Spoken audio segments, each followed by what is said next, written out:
Mr. James McCormick, National Commander, Military Order of the Purple Heart. Retired Marine Corps Sergeant Major Johnny Baker, National Commandant, Marine Corps League. Retired Army Chaplain, Brigadier General Robert Pliskowski, National President, Military Chaplains Association. Retired Marine Corps Corporal Charles Brown, National President, Paralyzed Veterans of America. Retired Marine Corps Lieutenant Colonel Jack Murray, National Commander, Legion of Valor of the United States of America. Retired Army Lieutenant Colonel Michael A. Oken, MD, Commander-in-Chief, Military Order of the World Wars. Mr. Justin Jump, National President, the Retired Enlisted Association. Retired Army Staff Sergeant Leroy A. Petrie, President, Congressional Medal of Honor Society.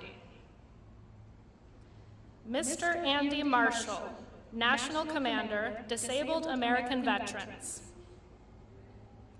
Retired Air Force Lieutenant General Dana T. Atkins, President and Chief Executive Officer, Military Officers Association of America.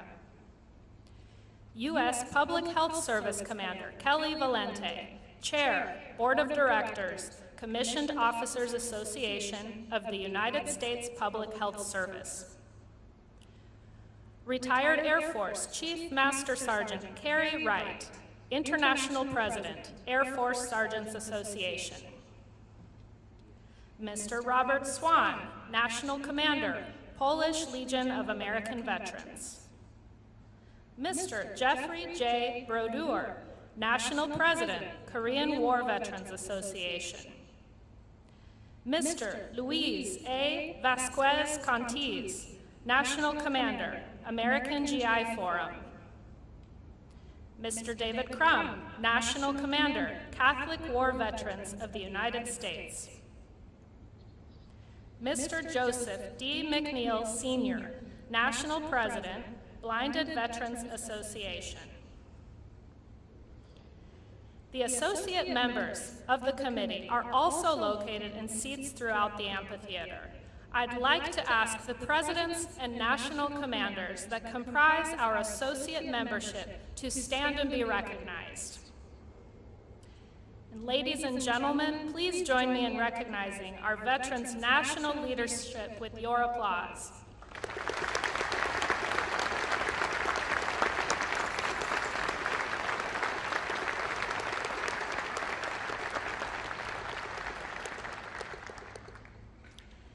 It is now my pleasure to introduce the Executive Director, Office of Army National Cemeteries and Army National Military Cemeteries, Ms. Karen Durham Aguilera.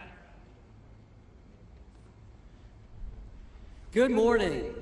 On behalf of the dedicated men and women who serve here, welcome to Arlington National Cemetery. I would like to extend a warm welcome to the 46th President of the United States, President Joe Biden. Thank you, Mr. President, for being here today, honoring our nation's veterans. And our First Lady, Jill Biden, welcome. To Secretary of Defense, the Honorable Lloyd Austin. Secretary of Veteran Affairs, the Honorable Dennis Mcdonough and his wife, Kari. Secretary of the Army, the Honorable Christine Warmonth. Chief of Staff of the Army, General McConville and his wife, Maria, welcome.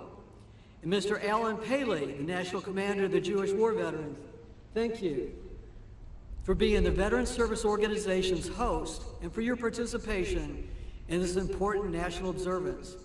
And to all dignitaries and families and everyone watching from across our great nation, thank you for being with us today.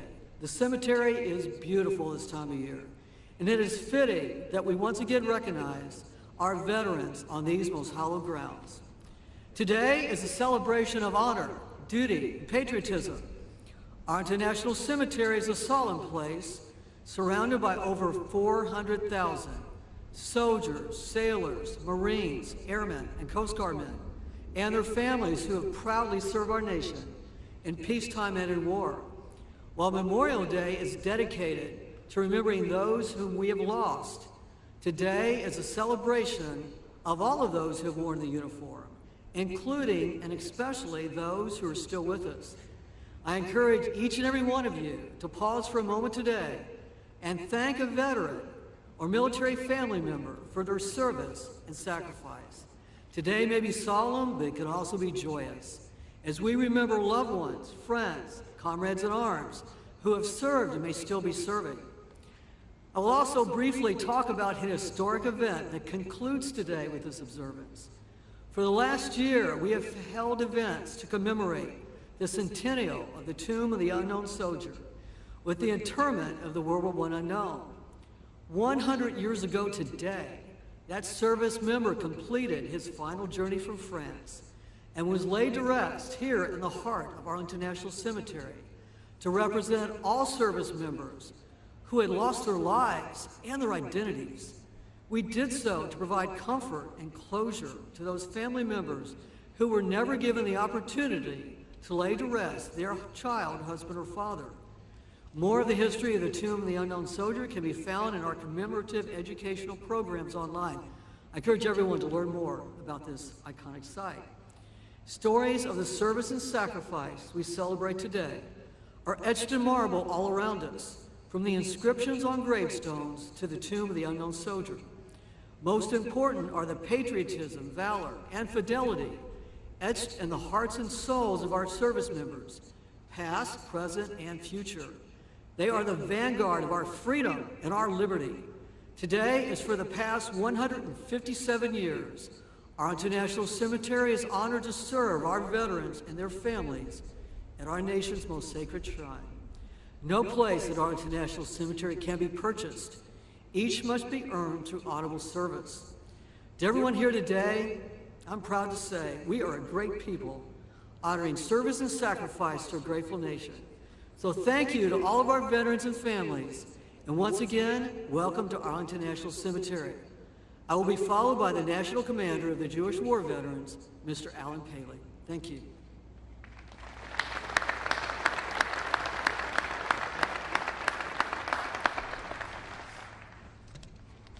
President Biden, Secretary Mcdonough, Director Aguilera, Major General Pepin, distinguished guests, my fellow veterans, ladies and gentlemen.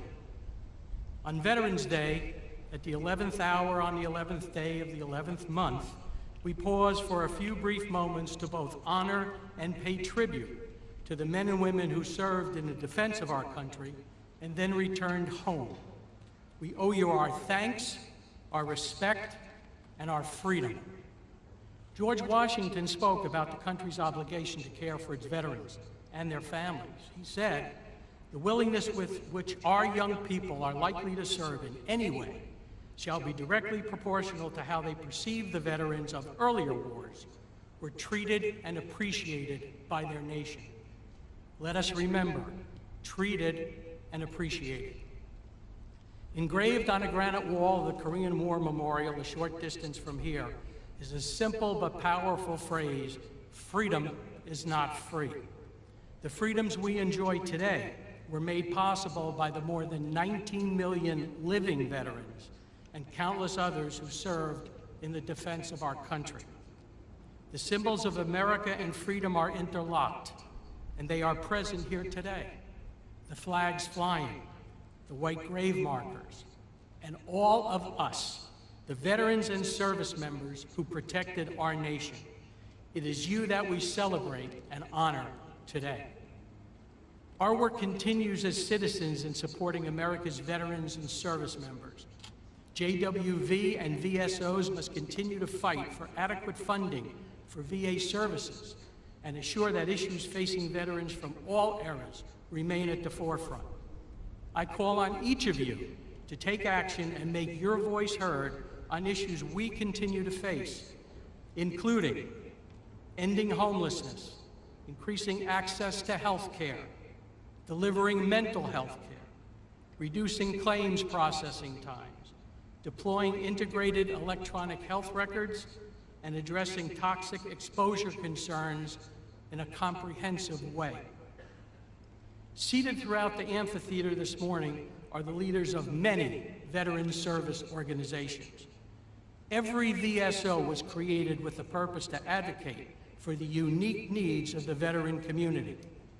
VSOs understand and work tirelessly to maintain and improve the benefits we earned. There is strength in numbers, and veterans must continue to be strong advocates and have our voices heard. When the Jewish War Veterans celebrated its 100th anniversary, our national commander, Robert Zweiman, also addressed this gathering. His closing remarks that day are just as powerful today as they were in 1996. He said, and I quote, "Never should our government presume that by setting aside but one day, they have met their obligation to the survivors of yesterday's wars and today's or tomorrow's conflicts. We welcome your thoughts that this is not merely a singular day of honor, but indeed a public recognition of obligation to service. And we welcome your concerns that such obligation must be answered with compassion and with resolve." End quote. I stand before you as a veteran myself. As we honor, celebrate, and share thanks, we must remain vigilant and continue to ensure that the freedoms, benefits, and services we enjoy today remain with us for centuries to come. May God bless those who have earned the title of veteran, and may God bless the United States of America. Thank you.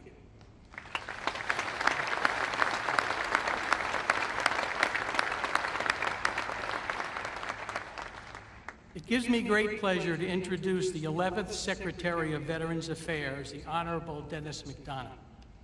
Before coming to VA, Secretary Mcdonough served as the 26th White House Chief of Staff, working across the cabinet to develop and execute critical U.S. priorities in national security and domestic policy.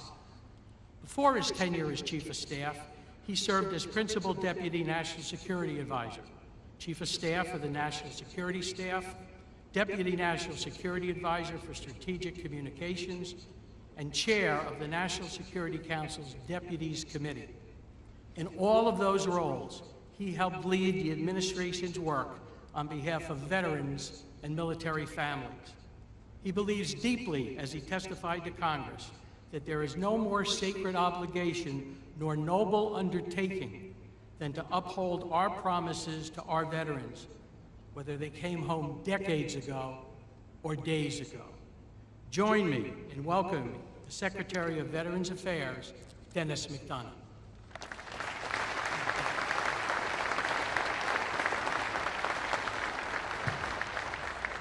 Thanks, Alan, for that very generous introduction, for your service to our country, and for leading today's fantastic host organization, Jewish War Veterans of the United States of America.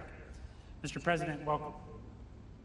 My deepest thanks to you and to the First Lady for being here. We are forever grateful for your leadership, for your unwavering support of our nation's veterans, their families, caregivers, and survivors. Let me also acknowledge the distinguished leaders from the Cabinet, Congress, VA, veteran service organizations, veteran family and caregiver advocacy organizations, and our Veterans Day National Committee. It's great to be here with you. Most of all, thanks to the veterans, their families, caregivers, and survivors with us this morning. This day is your day, and it's an honor to spend it with you. Each year, America pauses on November 11th to remember and recognize those men and women who fought our nation's wars and defended us during periods of restless peace. From the beginning of our fight for independence at Lexington and Concord to the end of the longest war in American history in Afghanistan, millions of veterans have risked their lives to preserve the democratic ideals of this great nation. We live in peace and prosperity today because of them and because of you. On this day, we must not only appreciate those great blessings and the vets who delivered them, we must also remember the terrible cost at which they came. Veterans have told us of the costs of war throughout history. In letters home from World War II, Captain George Montgomery of the 82nd Airborne Division described his experience on D-Day, writing, "I never, in my wildest dreams, knew such terror could grip your very soul." Senator Max Cleland, an indefatigable patriot, hero of the war in Vietnam, and the father of the modern VA, who passed away earlier this week, echoed that sentiment, writing, "War is as close to hell on earth as anything ever could be." Sentiments like these have been expressed by veterans of every conflict. Those who bore the bloody battles of the American Civil War, the hellish trenches of the First World War, the frozen mountains of Korea, the jungles of Vietnam, and the cities, deserts, mountains of Iraq and Afghanistan.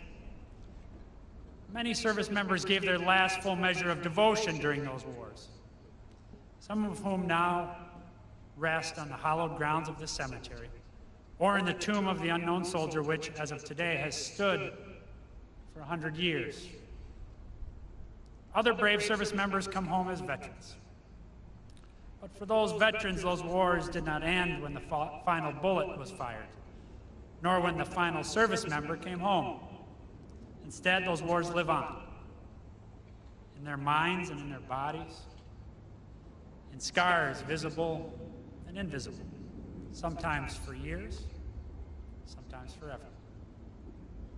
This day, Veterans Day, is our day to honor the vets who made those sacrifices, a day to remember what they've done for us, a day to recognize that when those veterans serve and sacrifice, so do their families, their caregivers, their survivors. But critically, Veterans Day is also a call to action, a reminder that it's our sacred responsibility as Americans to serve those who have served our country. That call to action dates all the way back to President Lincoln's second inaugural, when he charged a wounded nation to care for those who shall have borne the battle and for their families, survivors, and caregivers. And that same call echoes today, when President Biden reminds us that our nation's most sacred obligation is to prepare and equip troops we send into harm's way and to care for them and their families when they return home. At VA, that means we're providing veterans with world-class health care, with benefits they've earned and so rightly deserve, with a lasting resting place that's a tribute to their service. And with President Biden's leadership, VA is doing exactly that, providing more care, more benefits, and to more veterans than at any time in our nation's history. But this day reminds us that it's not just the job of VA to serve veterans, their families, survivors, and caregivers. It's the job of every American. Because whenever someone signs up to honor our country in the military, our nation makes them a simple promise. If you take care of us, we'll take care of you. If you fight for us, we'll fight for you. If you serve us, we'll serve you when you come home. The thing is, our nation as a whole makes that promise. But it's on all of us, every single one of us, to keep that promise. There are many ways to do that. From reaching out to the veterans in your life, to lending a hand when a veteran needs help, to doing your small part to uphold the principles of democracy for which veterans have fought and bled to defend. Whatever the method, serve veterans and serve them well. Remember their sacrifices, recognize their service, and recommit and renew your pledge to them, because that is our most sacred responsibility as Americans on this Veterans Day and every day. I know of no one who keeps that promise better and President Biden. As a senator, as vice president, and now as president, and as the surviving father of an Iraq war veteran, President Biden has dedicated so much of his life to serving those who have served us. Veterans, their families, survivors, and caregivers could not ask for a stronger advocate. And so, without further ado, it is my great personal and professional honor to present to you our Commander-in-Chief, the President of the United States of America, Joe Biden.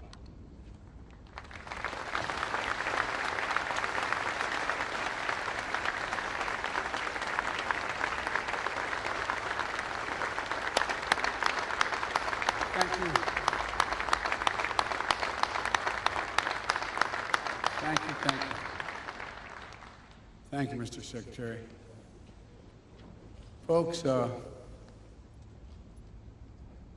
being President of the United States, you are afforded many opportunities to try to express your love, commitment, and admiration for the American people.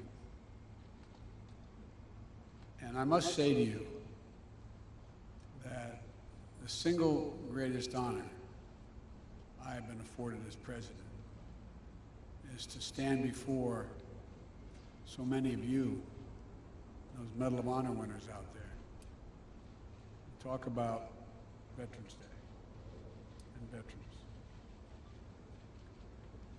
I want to welcome all the cabinet members and honored guests joining us today, including the father of our Secretary of State, who served in the Army Air Corps during World War II, Ambassador Donald Blinken, whose birthday is today. Happy birthday.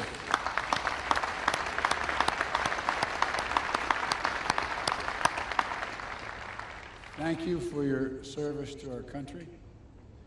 And I just want to tell you, I know you're a little younger than I am, but you know, I've adopted the attitude of the great Negro at the time, pitcher in the Negro Leagues, went on to become a great pitcher in the pros, into the Major League Baseball after Jackie Robinson.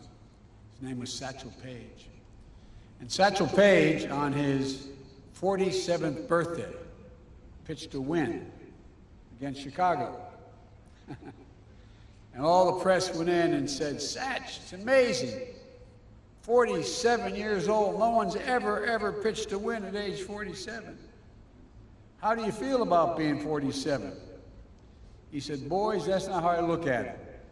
I said, how do you look at it, Satch? I said, I look at it this way. How old would you be if you didn't know how old you were? I'm 50 years old, and the ambassador's 47. But all kidding aside, Mr. Ambassador, thank you for your service during World War II, as well as your service as an ambassador. And thank you for raising such a fine man, Tony Blinken, our Secretary of State. To all our veterans, past and present, we thank you, we honor you, and we remember always what you've done for us. I'd like to recognize one of our national heroes who is here today, Medal of Honor recipient, Mr. Brian Thacker. During the Vietnam War, then First Lieutenant Thacker put the safety of his fellow troops above his own, providing cover fire against an attacking enemy, and even calling in artillery fire on his own position so our forces had a better chance to withdraw. Wounded, unable to leave the area, he evaded capture for 8 days until finally federal friendly forces retook the position. Yours is a remarkable story. It'll never be forgotten. We'll also never forget the stories of American leaders and icons we've lost recently, who shaped our nation in ways that are hard to measure. I've lost, like many of you, 3 good friends in the last month. General Colin Powell, a child of immigrants who grew up to be the chairman of the Joint Chiefs of Staff, the Secretary of State, a man who was a friend but who earned the universal respect of Americans and people for his leadership in uniform and out. And a guy who became good friends, and many times I was in and out of Iraq as a vice president and a senator, General Ray Odierno, who I met multiple times in Iraq and who did so much to help get us where we are today, and who always put the troops and its veterans first. It was an honor to have my son, Major Biden, serve under his command at the time. And my friend and colleague, who was mentioned already, United States Senator Max Cleland, who was a triple amputee, knew the cost of war as well as anyone could ever know it, and went on to champion the dignity and care of Americans and wounded veterans throughout his life. We lost all three of these incredible veterans in the last several weeks, and our hearts go out to their families. These are stories that inspire generation after generation of Americans to step forward to defend our nation. And today, we pay homage to the unrelenting bravery and dedication that distinguishes all those who have earned the title of American veteran. It's an honor that not only a small percentage of Americans can claim, and one that marks those who are able to claim it as brothers and sisters. It's a badge of courage that unites across all ages, regardless of background, because to be a veteran is to have endured and survived challenges most Americans will never know. You've come through the trials and testing, brave dangers and deprivations, faced down tragic realities of war and death. You've done it for us. You've done it for America, to defend and serve American values, to protect our country and our Constitution against all enemies, and to lay a stronger, more secure foundation on which future generations can continue to build a more perfect union. Each of our veterans is a link in a proud chain of patriots that has stood in the defense of our country from Bunker Hill to Belleau Woods, Gettysburg to Iwo Jima, Chosin Reservoir to Konar Valley.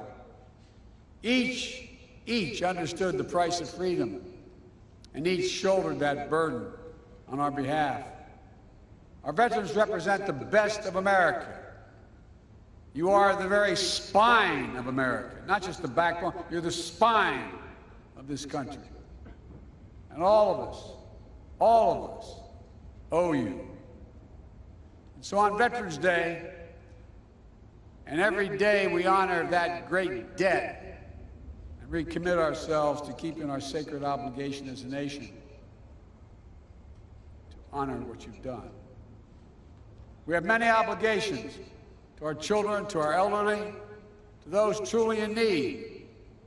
But I've gotten in trouble way back when I was a young senator for saying we only have one truly sacred obligation. We have many obligations, but one truly sacred obligation: to properly prepare those and equip those who we send into harm's way, and care for them and their families while they're both deployed and when they return home.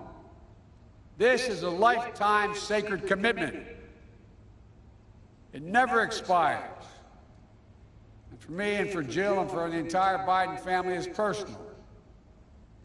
When Bo was deployed to Iraq, after spending 6 months in Kosovo as an assistant U.S. attorney trying to set up a criminal justice system, I got a call from him one day.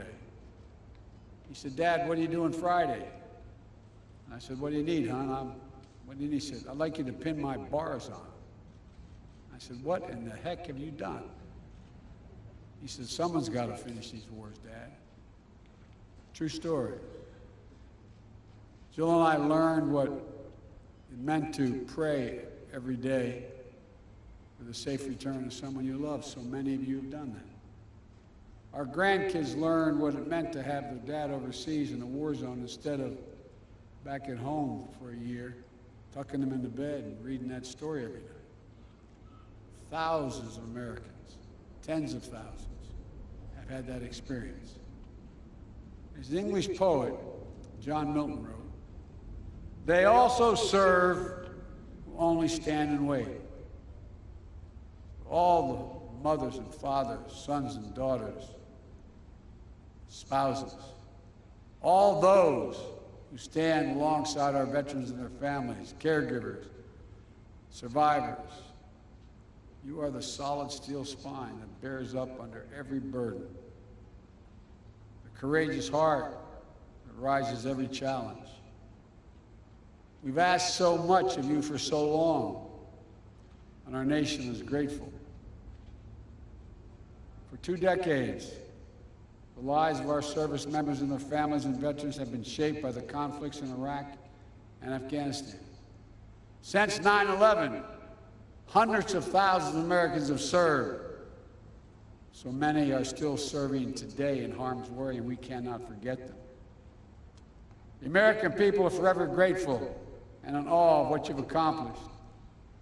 But in fulfilling their mission, so many veterans and their families and caregivers have been through hell. Some facing deployments after deployment, spending months and years away from their families, missing birthdays, anniversaries, and collections. I remember one of the last times I flew into Iraq in the so-called Silver Bullet. I remember walking up to the cockpit, and the crew masters along with the pilots were up there, and I said, how many of you, is this your first tour? No one raised their hand. There were 5 people. Second tour, no one raised their hand. Third tour, 2 raised their hand. Fourth tour, 2 raised their hand. Fifth, 1 raised their hand. Folks, on Veterans Day, we have to always remember that there's nothing low risk or low cost about war for the women and men who fight it. I carry with me in my pocket every single day. I have my checks to check with the Defense Department. In the back of my schedule, I have U.S. daily troops in Afghanistan killed and wounded, U.S. daily troops in Iraq killed and wounded. 52,323, not roughly 53,000. Every one of these individuals has a family, has a unit at home. 53,323 American servicemen and women wounded in the conflicts of Iraq and Afghanistan. 7,074 gave their lives, the last full measures of devotion. Untold, thousands more return home, as our secretary can tell you, with unseen psychological wounds of war, the enduring grief borne by our Gold Star families. These are the cost of war that we'll carry as a nation for decades to come. And all veterans, service members, their families, caregivers, survivors, I want you to know that our administration is going to meet the sacred obligation that we owe you. We're going to work with Congress, Republicans and Democrats together to make sure our veterans receive the world-class benefits that they've earned and meet the sacred, specific care, specific needs that they each individually need. That means expanding presumptive conditions for toxic exposure, particulate matter, including Agent Orange and burn pits. We're going to keep pushing on this front to be more nimble and responsive, reviewing all the data and evidence to determine additional presumptive conditions that make sure our veterans don't have to wait to get the care they need. It also means prioritizing mental health care that's necessary to treat the invisible wounds that so many of our veterans carry, including pursuing our newly released comprehensive public health strategy to reduce military and veteran suicides. I want to say clearly to all our veterans, if you're struggling, you're so used to never asking for anything. If you're struggling, reach out. Call the Veterans Crisis Line. having trouble thinking about things. It's no different than if you had a wound in your arm. It's also making sure that the growing population of women and LGBTQ plus veterans receive appropriate services and support. As we continue our efforts to defeat the pandemic and build back better, it means keeping the needs of veterans front and center. The American Rescue Plan included $17 billion to support VA's COVID-19 response, to get vaccine shots in arms as fast as possible, and to fund programs that provide rapid retraining assistance for veterans who may have lost their jobs in the pandemic, housing assistance, debt forgiveness, and to invest in improving VA facilities and the living conditions of vulnerable veterans. Through Jill's work of joining forces, we're also working to support our veterans and military families, survivors, and caregivers so they can have what they need to thrive. They deserve it. As Secretary Mcdonough noted, this Veterans Day also marks the centennial of one of the most hallowed American monuments, the Tomb of the Unknowns.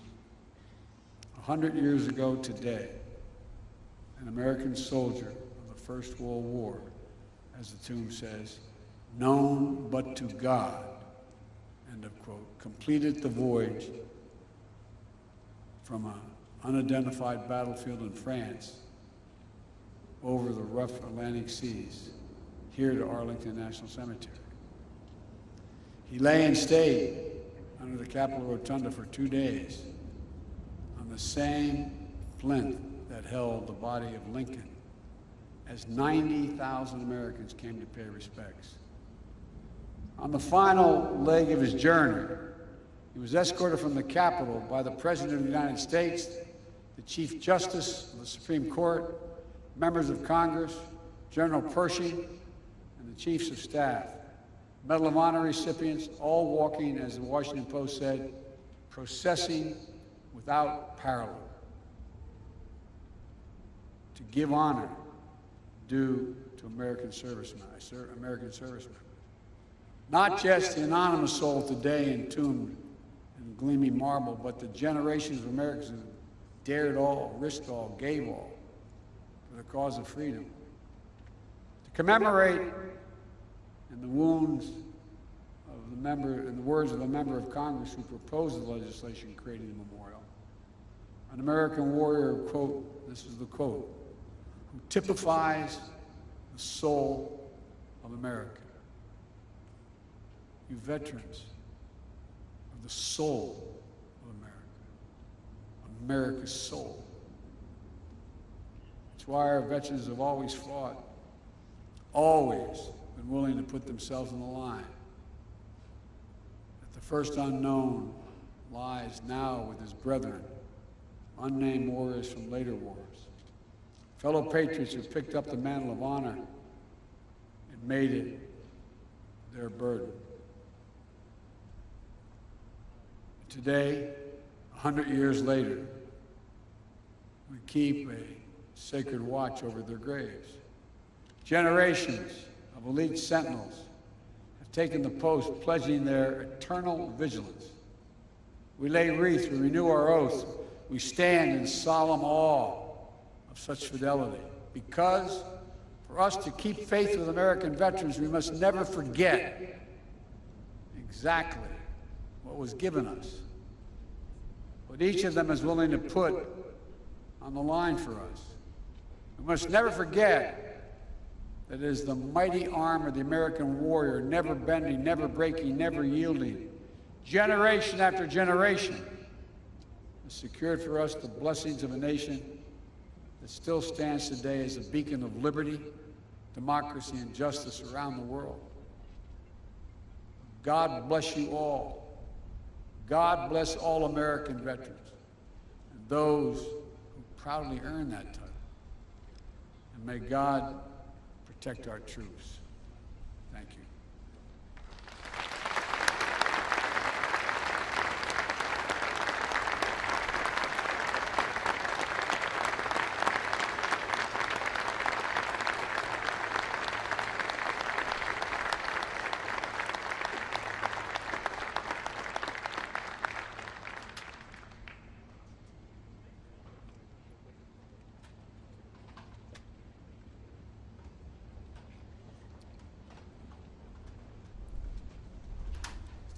Ladies and gentlemen, and now the United States Coast Guard Band will play and the Armed Forces Chorus will sing, God Bless America.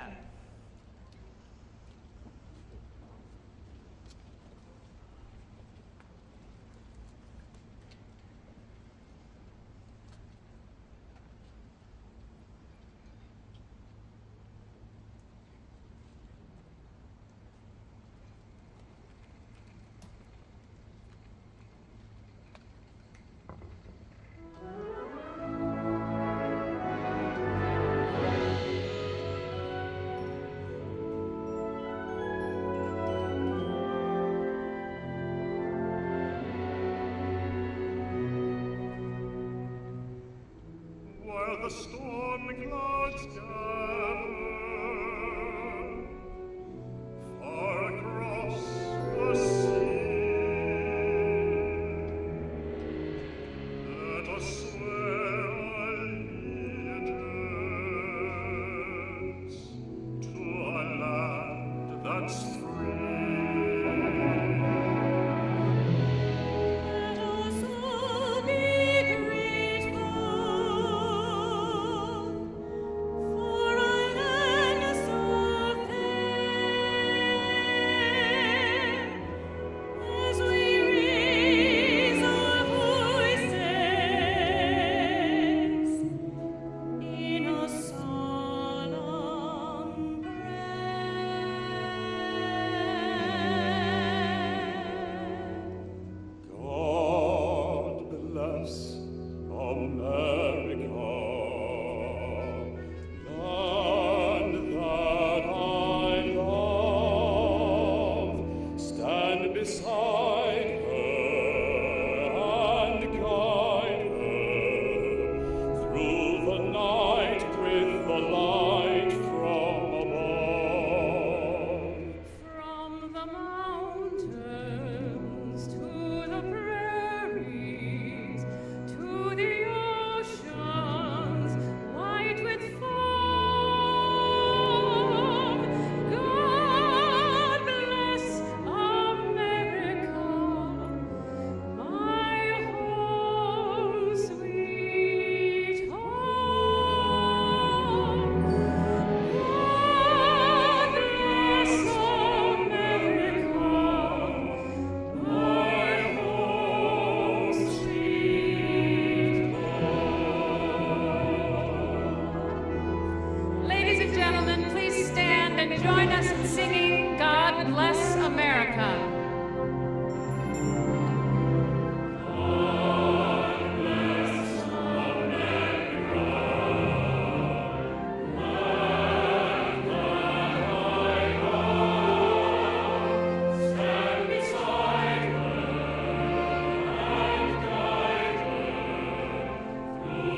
be seated for the departure of the President of the United States and the official party. Thank you for joining us today as we celebrate and honor all who served.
This concludes the 2021 National Veterans Day Observance.